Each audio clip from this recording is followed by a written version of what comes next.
Hər vaxtınız xeyir, Asan TV izləyiciləri, Yaşad Fondunun fəaliyyət istiqamətləri ilə bağlı ən son xəbərləri sizə təqdim edirəm. Hörmətli izləyicilər, əvvəlcə istərdim gerdə qoyduğumuz həftələr ərzində Yaşad Fonduna edilən müraciətlərlə bağlı statistik rəqəmləri sizinlə paylaşım. Son bir neçə həftə ərzində fonda 3032 müraciət daxil olub, müraciətlərin 2928-i fondun 81 10 çağrı mərkəzindən, 59-u sosial media hesablarından, 45 müraciət isə canlı vətəndaş qəbulu zamanı qeydə alınıb. Diqqətinizə çatdıraq ki, fond tərəfindən həftə içi hər gün saat 9-dan 18-ə kimi vətəndaş qəbulu həyata keçirilir. Yaşad Fondu tərəfindən növbəti dəfə həkim rəyi əsasında ağır yaralı olan qazilərin və şəhid ailəsi üzvlərinin müalicə üçün xaricə davamlı şəkildə göndərilməsi təmin edilir. Belə ki, müharibə əlili Niyazov Səbuhi Valihoğlu müalicə məqsədi ilə Türkiyəyə göndərilib. Şəhidimiz Asif Ağayevin atası Abid Ağayev isə müalicəsini tamamlayaraq vətənə qayıdıb. Fond göndərilən şəxslərin müalicəsini tam yekunlaşana qədər nəzarətdə saxlayır. Xatırladaq ki, bugünə qədər fond tərəfindən 179-u ağır yaralı, 8-i şəhid ailəsi üzvü olmaqla ümumilikdə 187 şəxsin müalicə məqsədi ilə Türkiyəyə göndərilməsi təmin edilib. Şəhidlərimizin ailə üzvlərinin və qazilərimizin yüksək səviyyəli təlim-tədris imkanlarından yararlanmasına dəstək davam edir. Yaşad Fondu ilə əməkdaşlıq çərçivəsində fondun subyekti hesab olunan şəxslər Qoders Azərbaycan şirkətinin front-end proqramlaşdırma təliminə ödənişsiz şəkildə qoşulma imkanı əldə edəcəklər. Qeydiyyatdan keçən namizədlər növbəti mərhələdə imtahan və müsahibəyə dəvət olunacaqlar. Seçilən uyğun namizədlər 4 aylıq tədris proqramı çərçivəsində həftədə 5 dəfə 3 saatlıq dərslərdə iştirak edəcəklər.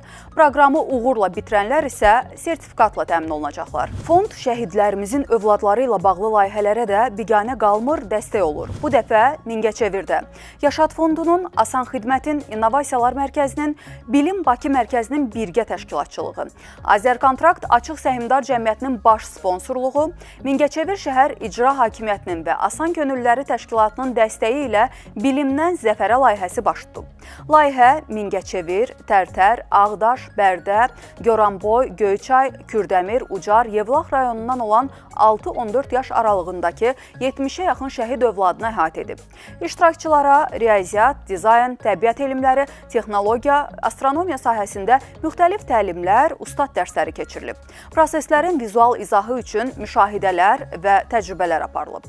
Məqsəd uşaqların elmə, innovasiyaya və texnologiyaya marağını artırmaq, elmi hadisələrin təcrübədə necə işlədiyini müşahidə etmələrinə imkan yaratmaqdır. Şəhid Abbas Əliyevin ailəsi Yaşad Fondunun əməkdaşları tərəfindən ziyarət edilib, övladının təhsil aldığı məktəbə baş çəkilib. Şəhidimiz Abbas Əliyev Azərbaycan ordusunun əskəri olub, vətən müharibəsinə könüllü olaraq qatılıb. Cəbrayılın, Füzulinin, Xocavəndin azadlığı uğrunda gedən döyüşlərdə iştirak edib. 2 noyabr tarixində Xocavənd döyüşləri zamanı qəhrəmancasına şəhid olub. Allah bütün şəhidlərimizə rəhmət eləsin. Növbəti xəbərim də şəhid övladlarına diqqət və qayğının göstərilməsi ilə bağlıdır. Yaşad Fondu və Peşəkar Futbol Liqası arasında anlaşma memorandumu imzalanıb. Memorandumu Peşəkar Futbol Liqasının prezidentinin səlahiyyətlərini icra edən Elgiz Abbasov və Yaşad Fondunun rəhbəri Elvin Hüseynov imzalayıblar. Memoranduma əsasən şəhid övladlarına diqqət və qayğının göstərilməsi və artırılması, onlar arasında sağlam həyat tərzinin təbliği istiqamətində birgə fəaliyyət əməkdaşlığın əsas məqsədi kimi müəyyən edilib.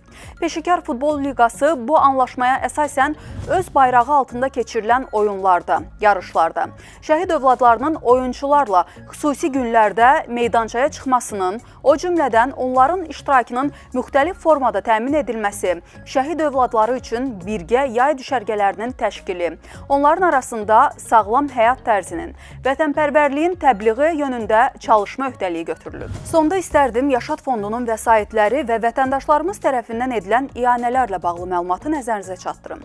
Yaşad Fondunun vəsaiti Azərbaycan Respublikası vətəndaşlarının, xarici ölkələrdə yaşayan soydaşlarımızın, digər fiziki və hüquqi şəxslərin könüllü olaraq maliyyə vəsaiti şəklində verdiyi yardımlar, ianələr, habelə qanunla qadağan olunmayan digər mənbələr hesabına formalaşır.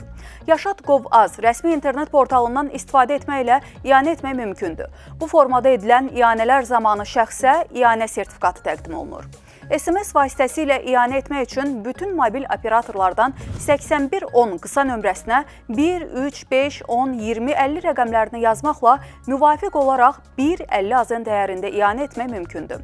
Yaşad fonduna onlayn formada ianə etmək üçün asan ödəniş vasitəsindən də yararlanmaq mümkündür. Xaricdə yaşayan soydaşlarımız isə banklar vasitəsilə fonda ianələrini köçürə bilərlər. Belə əziz tamaşaçılar, Yaşad fondunun geridə qoyduğumuz həftədə gördüyü işləri sizə təqdim etdik. Gəlin, qələbəni bizə yaşadanları birlikdə yaşadaq. Sağ olun, salamat qalın.